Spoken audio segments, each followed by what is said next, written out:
Damai sejahtera Allah yang melampaui segala akal, kiranya mengawal hati saudara-saudara sekalian di dalam Kristus Yesus Tuhan kita. Amin. Selamat hari Minggu saudaraku. Bagaimana kabar? Sehat semua ya? Saya berharap kita semua tetap sehat, tetap semangat. Dan bila ada teman-temanku yang sedang terbaring di rumah sakit atau isolasi mandiri di rumah, mari tetap kuat, tetap semangat, tetap tenang, tetap berharap, tetap percaya kepada Tuhan yang akan segera menyembuhkan kita. Mari hari ini kita akan disapa oleh firman Tuhan. Mari kita mendengarkannya dari kitab Mazmur pasal 34 ayat 12 hingga ayat 18.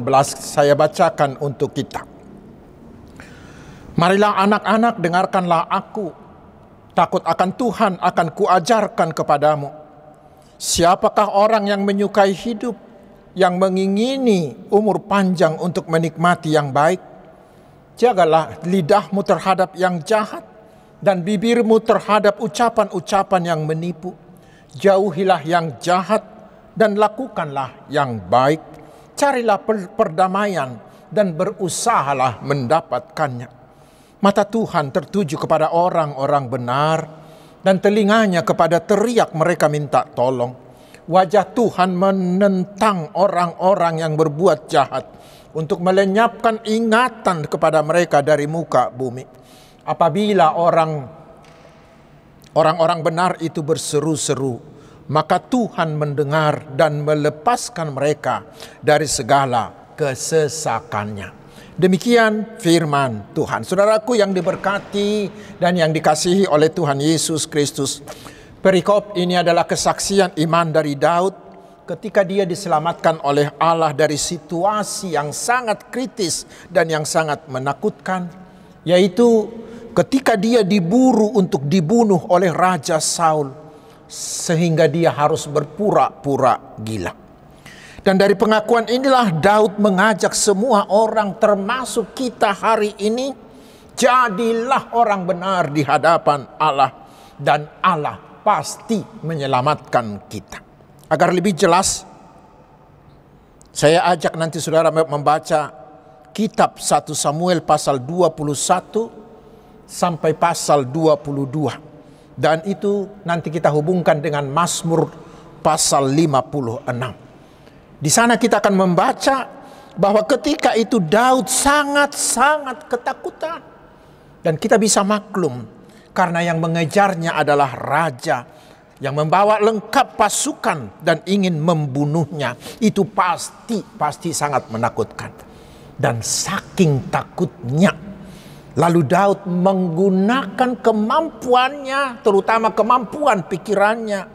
Dia mendatangi Imam Ahimelek. Kepada Ahimelek, Daud berdusta dengan mengatakan bahwa dia diutus oleh raja dengan tugas khusus dan tugas yang sangat rahasia.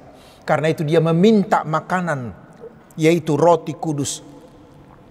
Bahkan dia meminta pedang Goliat. Setelah itu kemudian dia pergi kepada Akhis raja kota Gad. Tetapi di sana ada orang yang mengenal dia dan memberitahukan itu kepada Saul. Itu membuat Daud semakin ketakutan. Seperti kita baca di 1 Samuel 21 ayat 12. Saking takutnya itulah Daud menggunakan akal liciknya. Dia berpura-pura gila di hadapan Raja Ahis. Dan menurut penafsir Matthew Henry, nama asli dari Raja Gad ini adalah Ahis. Tetapi nama kebesarannya adalah Abimelek, seperti tertulis di ayat pertama dari pasal kita ini. Daud berpura-pura gila supaya dia tidak ditangkap. Itulah awal dari perikop ini. Saudaraku, itulah akibat dari ketakutan yang luar biasa. Kita juga mungkin sudah pernah mengalaminya. Ketakutan akan membuat kita hanya menggunakan akal, menggunakan pikiran, menggunakan kemampuan kita. Lalu kita bersikap pragmatis, kita mau membuang prinsip-prinsip dan idealisme kita. Dan kita mau menghalalkan segala cara. Melakukan apa saja asal kita selamat dari keadaan itu. Ada orang karena dia takut tidak dapat jabatan, lalu dia mau pindah agama. Karena takut penyakitnya tidak sembuh, ada orang yang pergi ke dukun, pergi ke paranormal. Sebenarnya saudaraku, itu adalah cerminan ketakutan yang luar biasa. Terutama pembuat kekerasan itu adalah bukti dari ketakutan. Bahkan ada yang pernah mengatakan, mengapa ada kelompok yang mau membakar gereja, yang mau menutup rumah ibadah, yang mau melakukan kekerasan kepada umat Tuhan? Karena ketakutan mereka atas kehebatan anak-anak Tuhan itu. Saudaraku yang terkasih, setelah mendengar itu, sampai di sini mungkin kita akan berkata, wah, brengsek juga nih si Daud ini, begitu. Tetapi itulah kehebatan Alkitab kita. Alkitab kita tidak mau menutup-nutupi yang salah. Tetapi sekarang lihat apa yang terjadi sesudah itu. Mari kita ikuti cerita selanjutnya. Maka kita akan melihat bagaimana terjadinya perubahan yang besar pada Daud. Inilah yang harus kita pelajari. Mari kita baca di Mazmur 56 terutama ayat 4 dan ayat 5. Di sana Daud berkata, waktu aku takut, aku ini percaya kepadamu, kepada Allah yang firman-Nya kupuji, kepada Allah aku percaya, aku tidak takut. Apakah yang dapat dilakukan manusia terhadap aku? Ketika itulah terjadi perubahan besar dalam diri Daud. Dari ketakutan terhadap manusia berubah menjadi orang yang takut akan Tuhan. Dari orang yang mengandalkan kemampuan sendiri berubah menjadi orang yang hanya mengandalkan Tuhan. Terutama dari orang yang menggunakan akal licik karena ketakutannya. Sekarang Daud berubah menjadi orang benar yang hanya mengandalkan Tuhan. Karena dia menyadari bahwa menjadi orang licik itu tidak membantunya.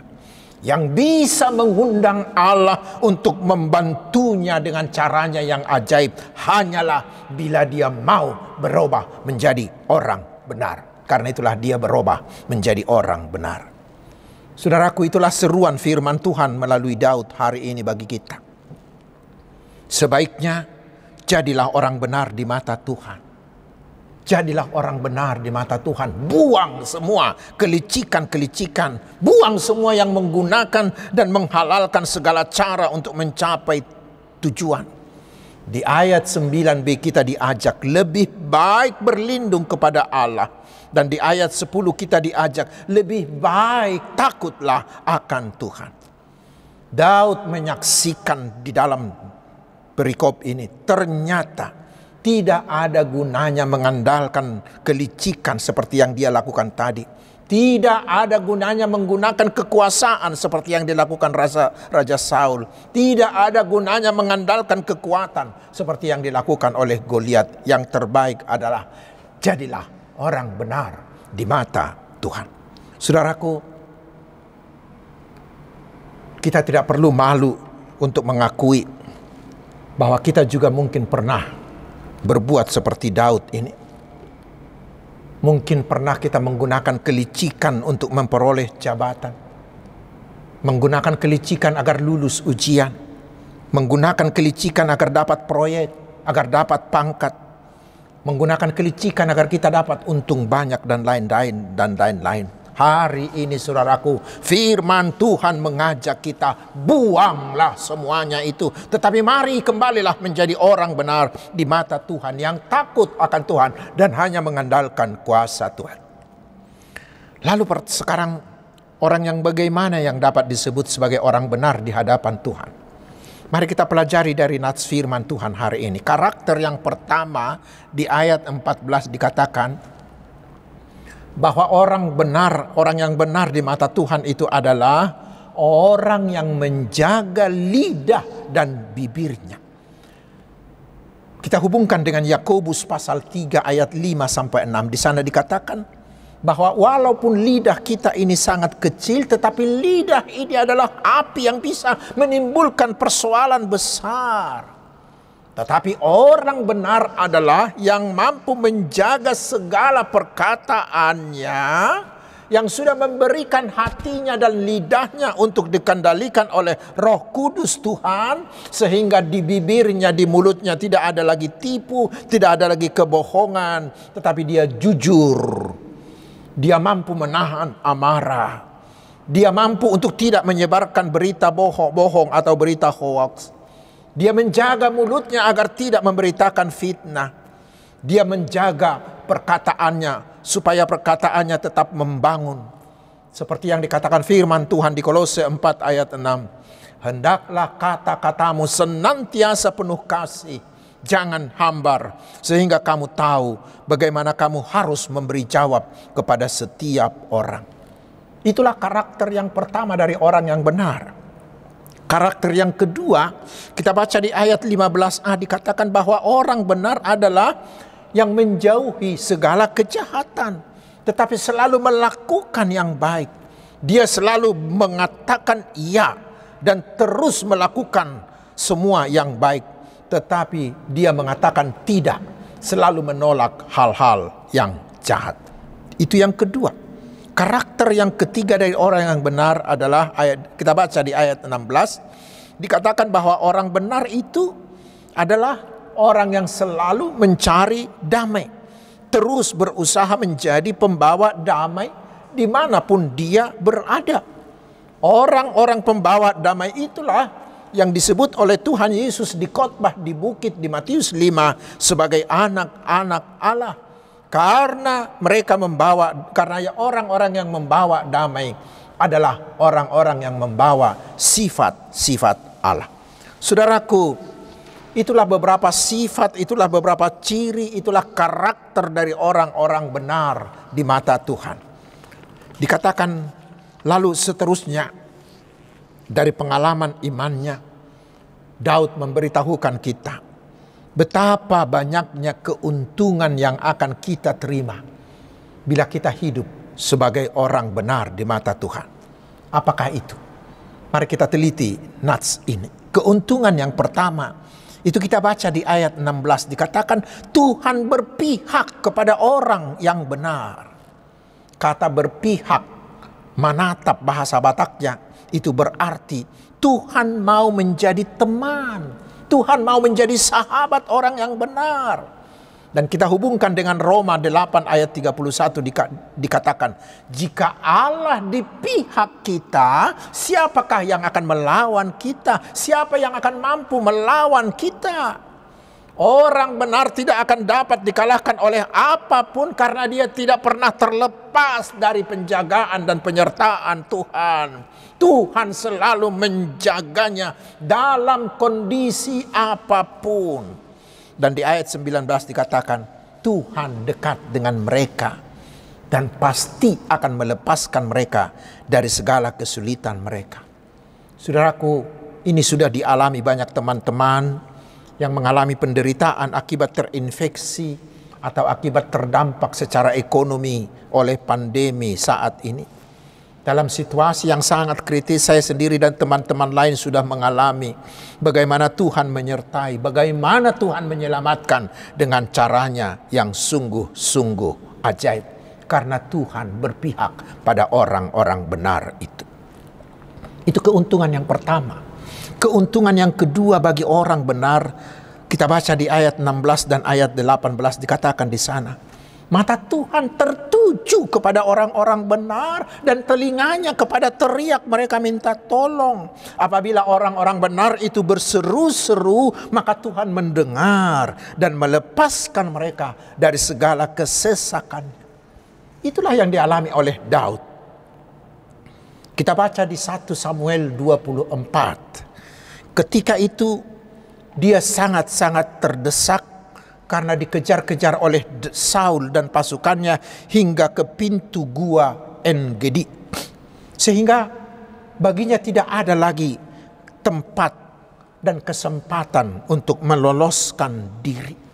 Tetapi kemudian dikatakan dia berseru-seru kepada Tuhan. Itu bisa kita baca di Mazmur 57 ayat 3 dan ayat 4a. Di sana dia berseru, aku berseru kepada Allah yang maha tinggi, kepada Allah yang menyelesaikannya bagiku. Kiranya ia mengirimkan utusan dari sorga dan menyelamatkan aku, mencela orang-orang yang menginjak-injak aku. Lalu lihat apa hasilnya, saudaraku. Tuhan dengan caranya yang ajaib berperang melawan musuhnya, dan Tuhan pun melepaskan Daud. Bahkan seharusnya nyawa Saul Tuhan berikan kepada dia, tetapi dia tidak mau, karena Saul itu adalah orang yang diurapi Allah. Karena itulah di ayat 20 dikatakan bahwa memang akan banyak kemalangan dan penderitaan orang benar karena kebenarannya benar. Orang-orang benar itu sering diperlakukan dengan tidak benar. Tetapi ingat, Tuhan melepaskan dia dari semua mereka-mereka itu. Itu yang luar biasa. Dan bukan hanya itu, saudaraku. Kita baca di Yakobus 5 ayat 16, ayat yang terkenal itu dikatakan, doa orang benar bila dengan yakin didoakan sangat besar kuasanya, sehingga segala sesuatu dapat dilakukan oleh orang-orang benar karena doanya. Mengapa? Karena Allah bekerja di dalam dia, seperti yang dilakukan Tuhan terhadap Elia. Saudaraku, pasti kita masih ingat juga cerita tentang Daniel dan kawan-kawan, bukan? Mereka difitnah karena mereka hidup benar. Sehingga karena fitnahan itu mereka harus dimasukkan ke liang singa dan ke liang api. Tetapi lihat apa yang terjadi. Tuhan dengan caranya yang sungguh-sungguh ajaib melepaskan mereka. Karena apa? Karena mereka adalah orang-orang yang benar di mata Tuhan. Demikian juga yang dialami oleh Yusuf. Karena kebenarannya dia difitnah sehingga dia harus dipenjarakan. Tetapi justru itu digunakan oleh Tuhan, mengangkat dia menjadi penguasa di Mesir. Mengapa? Karena dia hidup sebagai orang benar di mata Tuhan. Demikian juga Ayub dan lain-lain. Dan banyak orang-orang Kristen yang benar, orang-orang Kristen yang hidup secara benar sudah mengalami hal seperti itu. Karena itu saya pikir semuanya kita akan mau menjadi orang benar. Tetapi masih ada lagi keuntungan yang ketiga. Itu dapat kita baca di ayat 10 dan ayat 11. Di sana dikatakan, mereka tidak kekurangan apa-apa. Apalagi kita baca di Mazmur 37 ayat 25. Dikatakan bahwa sejak dahulu sampai hari ini orang benar itu tidak pernah ditinggalkan oleh Tuhan. Dan keturunannya tidak pernah menjadi peminta-minta.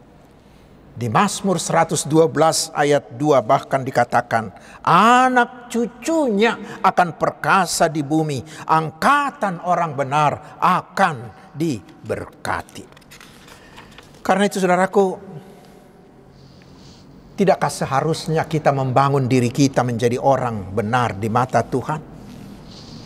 Karena dengan menjadi orang benar itu sama dengan kita membangun hidup yang tidak berkekurangan, tetapi hidup yang selalu berkecukupan, hidup yang selalu bersukacita, hidup yang selalu berkemenangan, karena Tuhan tetap menyertai kita, hidup dengan berusia panjang untuk menikmati yang baik pada usia tua kita. Karena itulah semua keuntungan yang diberikan Tuhan bagi orang-orang benar. Sangat luar biasa, bukan? Apakah kita tidak tertarik untuk menjadi orang benar saja? Tetapi saudaraku, memang masih banyak orang yang masih ragu-ragu dengan firman Tuhan ini. Karena kita melihat tidak jarang, bahkan sangat acap, orang benar itu disusahi. Orang benar itu hidup dengan menyedihkan. Orang benar itu hidup miskin. Sementara orang-orang jahat itu kelihatannya sangat makmur dan sangat bersemarak. Majekarido parjahati ninna nadiba. Benarkah demikian? Sepintas lalu mungkin memang demikian. Tetapi saudaraku, janganlah kita menggunakan kacamata manusia untuk melihatnya. Tapi mari kita melihat semuanya itu dengan menggunakan kacamata, dengan menggunakan cara pandang Allah. Ingat bahwa Tuhan tidak pernah berkompromi dengan kejahatan dan dengan orang jahat. Bila hidup orang jahat itu kelihatan makmur dan semarak, itu hanyalah sementara saja, itu hanyalah tipuan semata. Tetapi di akhirnya, seperti kita baca di ayat 17 dan ayat 21 dikatakan, mereka akan dibinasakan bahkan sampai tidak berbekas apa-apa. Dan sejarah manusia, sejarah kehidupan manusia sudah membuktikan itu. Mari kita lihat. Nama siapakah yang paling diingat? Nama siapakah yang paling diidolakan? Nama siapakah yang paling diteladani orang sepanjang abad? Nama orang jahatkah atau nama orang benar? Dan coba lihat, keturunan siapakah yang paling terberkati? Keturunan orang jahatkah atau keturunan orang benar? Saya tidak perlu jawab, karena bukti tentang itu sudah sangat banyak, bukan? Tetapi yang terutama, pada hari penghakiman ketika Tuhan Yesus datang kedua kali, maka orang-orang jahat itu pasti saudaraku akan dibinasakan, akan dibuang ke lautan api, ke lautan belerang, di dalam neraka yang kekal itu. Tetapi orang-orang benar itu akan diangkat, akan menerima sukacita dan hidup kekal bersama Tuhan Yesus di sorga. Saudaraku, para kekasih-kekasih Tuhan, tentu kita semua merasa sedih, bahkan kita merasa cemas, takut dan khawatir bila masyarakat kita dipenuhi oleh orang-orang jahat. Bila masyarakat kita dipenuhi oleh orang-orang yang suka melakukan kejahatan. Karena itu saudaraku, mari mulailah dari diri kita sendiri. Lalu juga membangun semua anggota keluarga kita. Membangun dengan pertolongan Roh Kudus agar kita menjadi orang-orang yang benar di mata Tuhan. Kemudian kita memperluas lingkaran pengaruh kita dengan menggarami anggota masyarakat kita. Sehingga pelan tetapi pasti masyarakat kita akan semakin aman, semakin sejahtera dan bahagia. Seperti kata Bunda Teresa, damai atau perang itu dimulai dari rumah. Bila rumah kita sudah diisi oleh orang-orang benar, maka rumah kita akan memperluas lingkarannya kepada orang-orang sekitar kita. Dan masa pandemi COVID-19 ini, mari jadikanlah itu menjadi momentum membangun diri menjadi orang benar. Pilihan ada pada kita. Apakah kita mau cemburu? Apakah kita iri dengan hidup orang jahat lalu kita mau mengikutinya? Atau tidakkah lebih membahagiakan bila kita mau hidup sebagai orang benar di mata Tuhan sepanjang usia kita? Apakah tidak membahagiakan bila sejak usia dini kita mendidik anak-anak keturunan kita sejak usia dini agar mereka juga tetap hidup menjadi orang-orang benar? Tuhan Yesus memberkati. Amin. Mari kita berdoa. Terima kasih atas firman-Mu ya Tuhan. Meteraikanlah itu dalam hati kami dan bantu kami dengan Roh-Mu agar kami dapat melakukannya. Kuatkan kami dengan Roh Kudus-Mu agar kami hanya mau hidup sebagai orang yang benar di mata Tuhan. Dan kami mau mendidik anak cucu kami supaya mereka juga mau hidup sebagai orang benar di mata Tuhan. Tobatkanlah hati mereka yang masih terlena dalam kejahatan, agar mereka kembali menjadi orang benar, sehingga masyarakat kami semakin aman, semakin sejahtera dan bahagia. Ya Tuhan Bapa di sorga, lawat dan sembuhkanlah teman-teman kami yang sakit, terutama yang terinfeksi oleh virus COVID, baik yang dirawat di rumah sakit maupun yang isolasi mandiri. Berilah kuasa-Mu kepada semua para medis yang merawat mereka. Berkatilah pemerintah kami dan semua pihak yang terus berusaha keras dengan segala usaha dan kemampuan untuk memulihkan kondisi kesehatan, kondisi sosial, dan ekonomi bangsa kami. Tetapi Tuhan, tolonglah, tobatkanlah hati mereka yang mau mengambil keuntungan, yang masih mau menyebarkan berita bohong, yang memperkeruh suasana dan yang mempolitisasi keadaan ini.